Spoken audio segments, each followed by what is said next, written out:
Homélie pour le deuxième dimanche de Pâques, année C. Thème: la foi chrétienne, individuelle et communautaire. Premier point, récapitulation de l'octave. D'après le témoignage de Matthieu 28, 10, au matin de la résurrection, à sa rencontre avec les femmes, Jésus ressuscité avait prononcé quelques verbes. Ne craignez pas. Allez annoncer à. C'est comme pour dire, ayez confiance, je vous envoie à. Ainsi, le peuple pascal devient des envoyés qui ne doivent plus avoir peur. Ce courage ne dépend pas de leur intelligence, car c'étaient des hommes sans culture et de simples particuliers. Mais il dépend plutôt de l'esprit promis et donné. Désormais, les apôtres peuvent parler avec audace et convertir des milliers de personnes, opérer de nombreuses guérisons au nom de Jésus et faire face sans peur à ces mêmes autorités qui ont tué leur maître.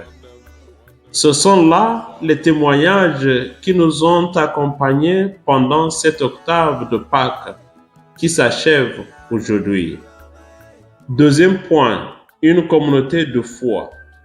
La première lecture d'aujourd'hui révèle les témoignages des apôtres et les premiers groupes de chrétiens qui allaient toujours au temple, mais restaient ensemble entre eux.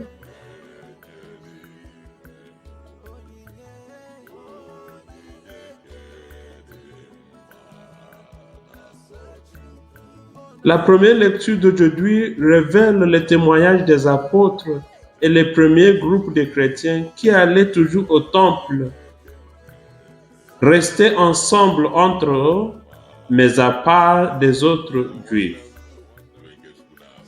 Beaucoup de miracles s'opéraient à travers les apôtres à tout moment et à tout endroit. Et par suite de leur témoignage, beaucoup de gens se joignaient à leur groupe. Bien-aimés, c'est pour nous dire que nous sommes appelés à témoigner de notre foi en Seigneur Jésus-Christ chaque instant de notre vie et partout où nous nous retrouverons. Donc, nous sommes face à une communauté qui témoigne pour Dieu par sa fidélité et pour qui Dieu témoigne par des miracles. C'est la foi mutuelle entre Dieu et ses fidèles. Troisième point, la foi de la communauté. En général, croire la foi de la communauté, doute de Thomas.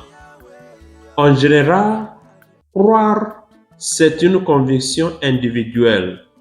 La foi de la première communauté chrétienne est à la fois particulière, c'est-à-dire conviction personnelle, et générale, c'est-à-dire conviction communautaire.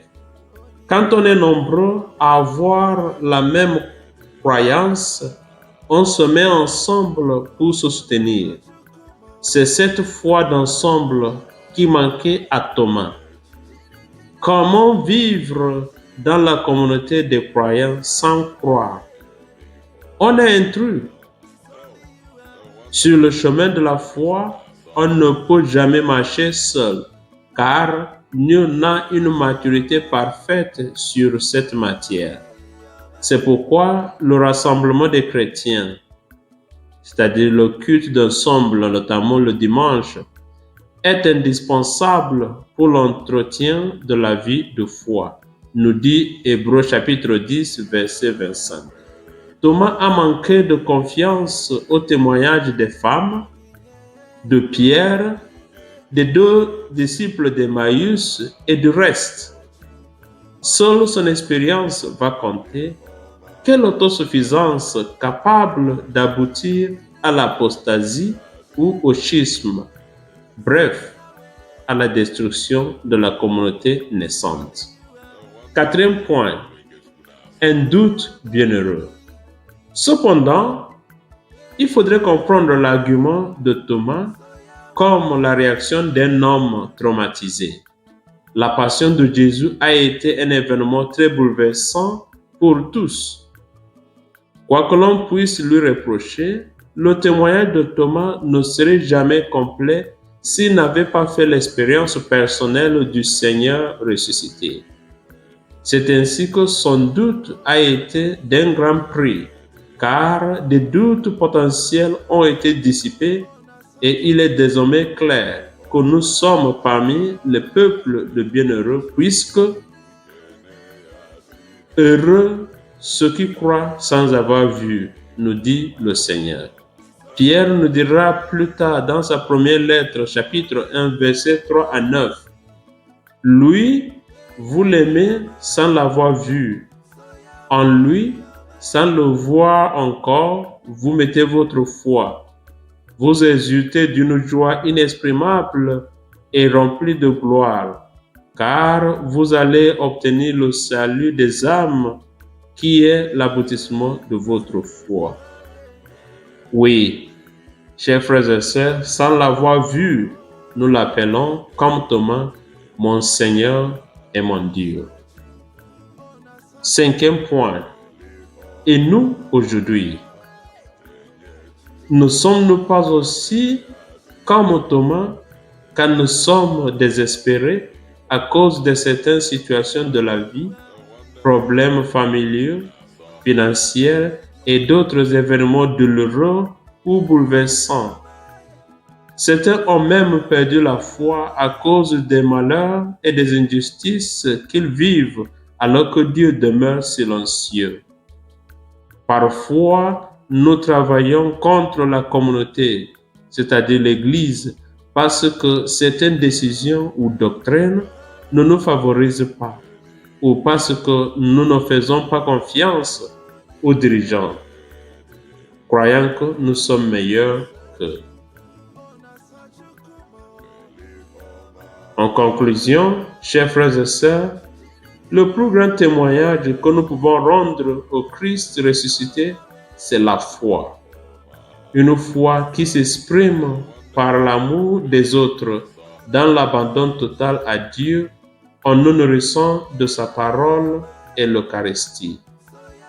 Que notre foi ne chancelle plus et ne doutons plus de la présence de Dieu devant des situations malheureuses, mais apprenons à prier, à demander et à faire confiance à ce Dieu qui dirige l'histoire des hommes. L'action de Jésus envers Thomas montre qu'il était invisiblement présent là quand celui-ci doutait. Prions aussi pour les dirigeants de l'Église et faisons confiance à l'Esprit Saint qui travaille à travers eux. Que notre foi en Jésus nous pousse à construire une communauté d'amour et de confiance sincère pour un monde meilleur.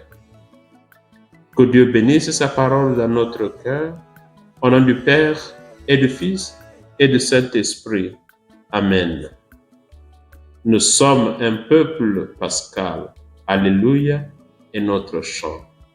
Bon dimanche de la miséricorde divine.